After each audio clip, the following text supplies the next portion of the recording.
Greetings everyone and welcome back to the Horde. I am Miss Hall Dragon and today we're doing a bit of an art thing, and like usual these art videos are not scripted. First I want to say sorry about the way the video is formatted. I forgot to turn my screen. Second, I'm drawing on the wrong layer here and you're going to see that change in a second when I realize it. Third, this character is the first character I did for this year's art fight, and I wanted to get him done. I think his name is William because he's really cool, and the owner of him made an art piece last year for me, but I didn't get time to get revenge on them, so I decided to start this year's art fight by doing this one for them first. Now, William is a bit of an interesting character in the form of he's a fae, but he's also reborn, so he's kind of like a zombie fae, which is really cool and I haven't seen it done before. So it's really interesting and I'd like to see a bit more of this character in the future and the story that the artist has for him. But I'm not quite sure if I will because there might be gore and stuff and I'm not very good with gore. So anyway, here you can see me working on the face and all that because I usually start around the face, but not always. And the glasses were very odd to me. I didn't know how to get them done, so you can see me working with them a little. They were exceptionally hard to figure out during the sketching phase because glasses are weird. You can also see me do the wrinkles there, and I usually try and shorten, or not shorten, thin out the brush when I do strokes for like wrinkles in the face or clothes or stuff like that, smaller details or features, and then I go back to the bigger brush, and the bigger brush I use is like set on a 3, while the smaller brush is usually a 1.5 or a 2 or 2.5 depending on what I need to use it for. Another thing I want to say, but that's not about the art, is if you want to, you can come to my Twitch and see me do some of these live, some of these art fights. And I'm going to be doing them throughout July, and I'll probably be over there live before you can see the art here, so if you want to see the art there before, you can do that. And then if you don't want to, you can just stay here on YouTube, and I'll eventually get all the art fights that I did want to put here out. Of course, I'm not going to put all the art I did. Some of the art will just stay in where it stayed, because I didn't really want to record it for one reason or another. But, you know, such is life. Anyway, back to the art. As you can see, I've gone through some of the line art, and I'm currently working on the shoes and the legs, and this was my first time drawing a chubbier character, so I hope I did that well, but who knows. I think the person who made the character likes it. They said that I did really good for the first time of drawing a chubbier character, and I'm glad that they think so, because I was trying my hardest to get the character to look right. As you can probably tell, I'm struggling a bit. It's been a while since I recorded something off the cuff like this, so I'm gonna let you go ahead and watch this and only come in when I have something to say.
So this is the last part of the drawing here, and now we're going to get to the coloring, and I wanted to say that I have a very odd coloring style. I just basically put the bucket tool, and I press that a lot to get areas filled in that I want filled in, and I don't know why I like doing this, I do.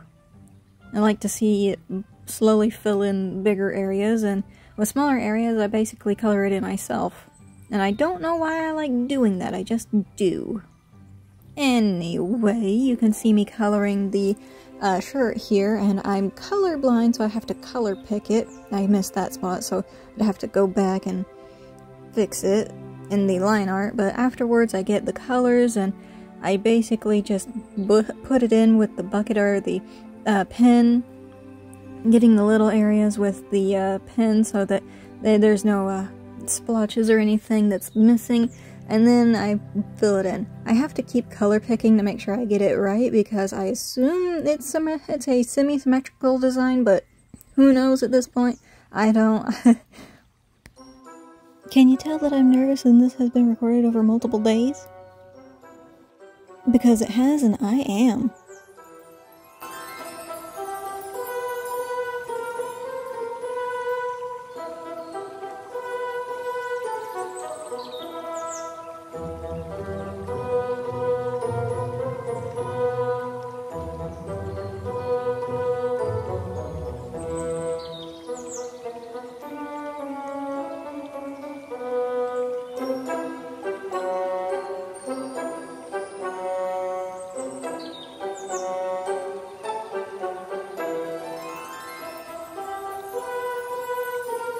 Okay, at this point I had to look at something, and I noticed that I don't like the way that lid looks, so I tried again to thicken it up a little so it looked better, and I think it turned out better.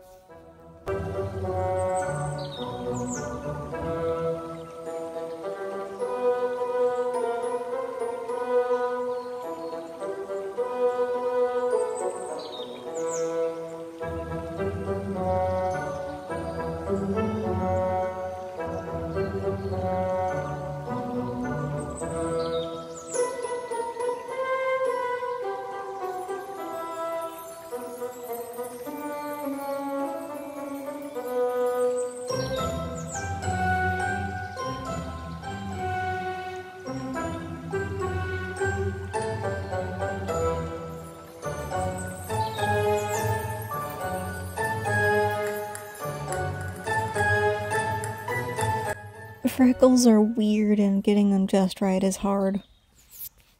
Still, I like how it turned out.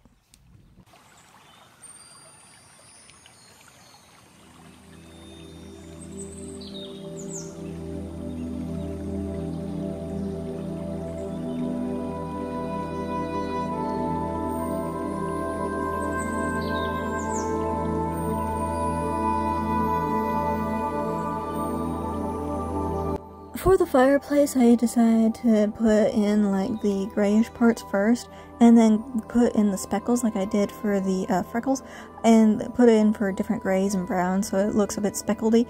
Then there was the bricks, so I decided to put in the bricks I wanted a specific color, and then I was going to go back, and the bricks that weren't that color, I was going to speckle in that color on the other bricks, like on top. And you can probably see it here after I click all the blank ones so that I can only get the speckles in that section, so it would be on top of the bricks. Then I went back and chose a different brick color and just went on and on doing that basically, so all the speckles would be there and it could like look like real bricks, because real bricks have actual speckles in them if you look close enough, at least in my opinion and experiences with bricks, anywho.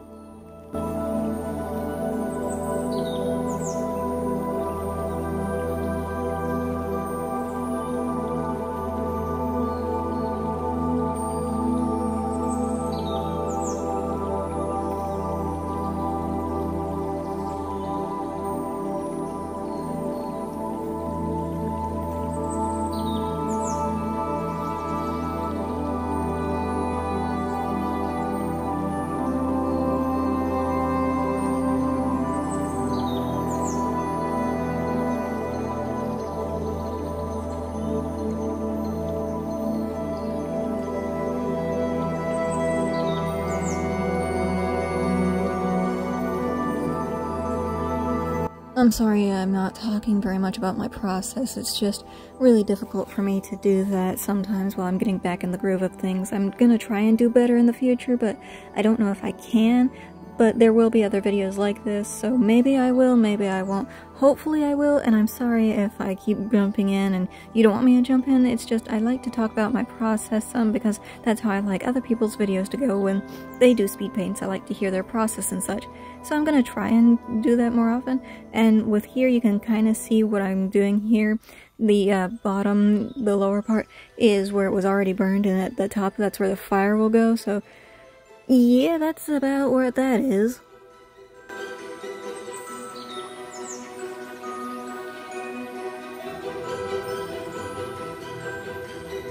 With the fire, I kind of put in the layers wrong, and I just went on like the backdrop and put in the fire and put in the different colors for it, because like you start from the lightest and as it goes further out you go to the darker colors so that it looks more natural, I think. And I put in the wrong layers because now you can't really put in what I was doing. And you're gonna see this in a bit with me erasing stuff, and I'm gonna come back and I'm gonna erase it. I'm gonna be like, uh-oh, I'm erasing the bottom part too, because this was on that layer that had the wood on it as well. So I'm gonna have to redraw parts of the wood, not the main part of the wood, but like some of the ember parts. Yeah, you can see that here.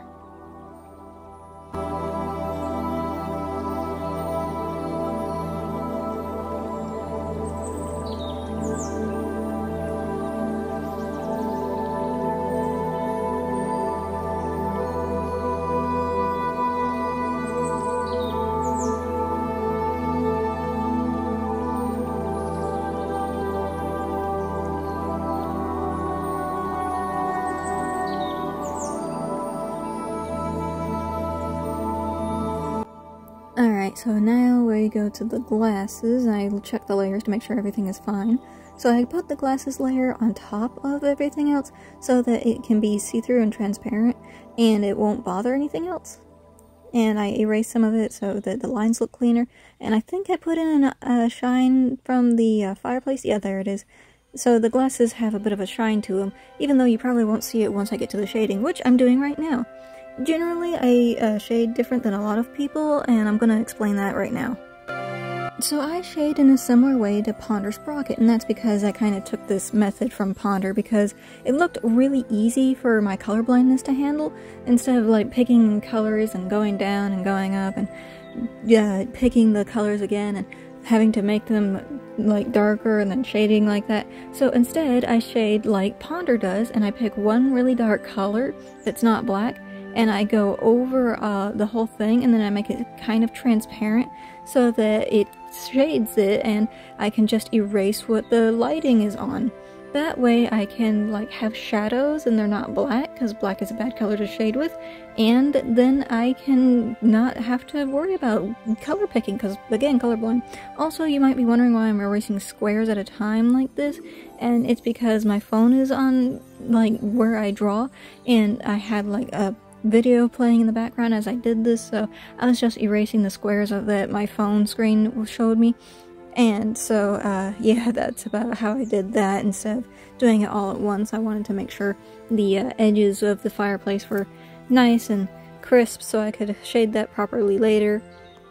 And then I had to go to the non-color layer so I could remove everything and just click on what I wanted to shade as a whole in itself, and then remove the lighting that I wanted to, because I do cell shading first, and then if I think it doesn't look good or it doesn't work with the piece, I then go in with softer shading and shade that way so that it looks better.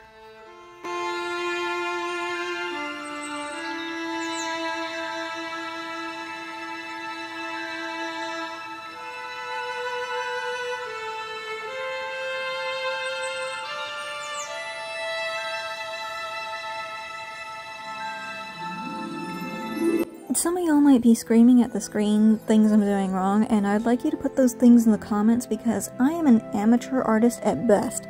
I don't do this professionally. I'd like to get to where I can actually draw more professionally looking at the very least, because I like to draw and I like when my things turn out pretty. And yeah, that's about it for that. I have never taken an art class. I don't really do a lot of art, I think. I mean, except for things like this, like our fight. But I do want to try and get better at art. If you see some of my art, you might say, hey, what about this? And sometimes art pieces turn out really good, sometimes they turn out really bad, and sometimes I pull some art from somewhere and I'm like, how'd that happen? But I do want to get better at drawing and everything, so if you have tips or anything like that, please leave them in the comments because, again, I'm an amateur artist at best in my own opinion.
The fireplace's shading gave me a little bit of trouble because I had to think about if the bricks would jut out and how much light that they would get, and being I don't often do shading, this is kind of the first year for Art Fight I decided to do shading, and I don't usually do shading if I can get away with it, I just do flat pieces. Yeah, this was something. And you can see me starting to soft shade everything with a different brush, or eraser rather, that makes everything a bit softer when it goes to shading. So, yeah, that was that.